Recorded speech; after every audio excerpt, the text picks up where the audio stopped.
કોઈપણ સરકારી યોજનામાં લાભ લેવો હોય તો આ આવકના દાખલાની ખૂબ જ જરૂર પડે છે। આ આવકનો દાખલો ઓનલાઈન બનાવવા માટે પ્રોસેસ શું હોય છે? આવકનો દાખલો તમને ક્યાં ક્યાં જરૂર પડે છે? સ્કોલરશિપમાં ફોર્મ ભરવું હોય, કોઈપણ યોજનામાં લાભ લેવો હોય, સરકારી યોજનામાં લાભ લેવો હોય, પેન્શન માટે ફોર્મ ભરવું હોય અથવા તો વિધવા સહાયમાં ફોર્મ ભરવું હોય, એવી તમામ યોજનાઓ જેમ કે સરકારની યોજનાઓમાં તમે ફોર્મ ભરવું હોય તો આવકના દાખલાની ખૂબ જ જરૂર પડે છે। ઇવન કે તમારે સ્કૂલમાં એડમિશન પણ લેવું હોય તો પણ આવકના દાખલાની જરૂર પડે છે। સ્કૂલ હોય, કોલેજ હોય, જ્યાં પણ તમારે એડમિશન લેવું હોય ત્યાં પણ આવકના દાખલાની ખૂબ જ જરૂર પડે છે। હવે આ આવકનો દાખલો ઓનલાઈન કઈ રીતે બને છે? મિત્રો, તમે 3 રીતે આવકનો દાખલો બનાવી શકો છો। કઈ રીતે?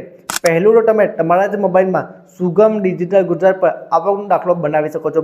બીજું, તમે તમારા જ ગ્રામ પંચાયતના વીસી ઓપરેટર દ્વારા તમે આવકનો દાખલો બનાવી શકો છો। અને ત્રીજું, તમે નજીકના તમારા મામલતદાર કચેરી જઈને આવકનો દાખલો માટે અરજી કરી શકો છો।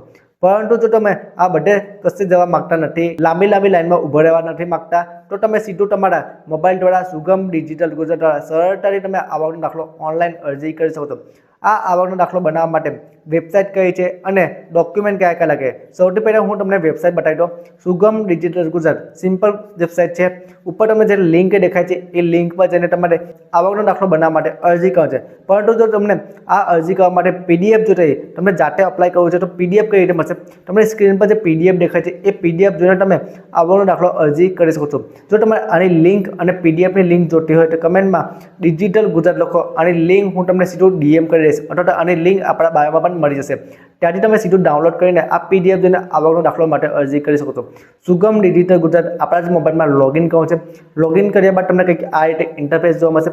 એ રીતે તમારી આઈડી લોગિન કરીને તમે આવકનો દાખલો બનાવવા માટેની અરજી કરી શકો છો।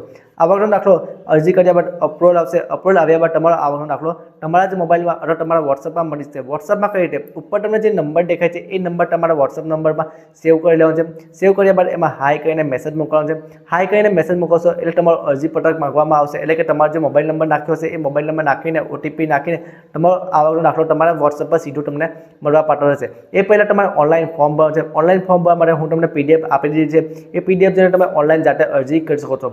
આવી ઇન્ફોર્મેશન માટે અમારા પેજ 9 ઇન્ફોટેકને ફોલો કરો। તમામ મિત્રોને ખાસ કરીને આ રીલને શેર કરો।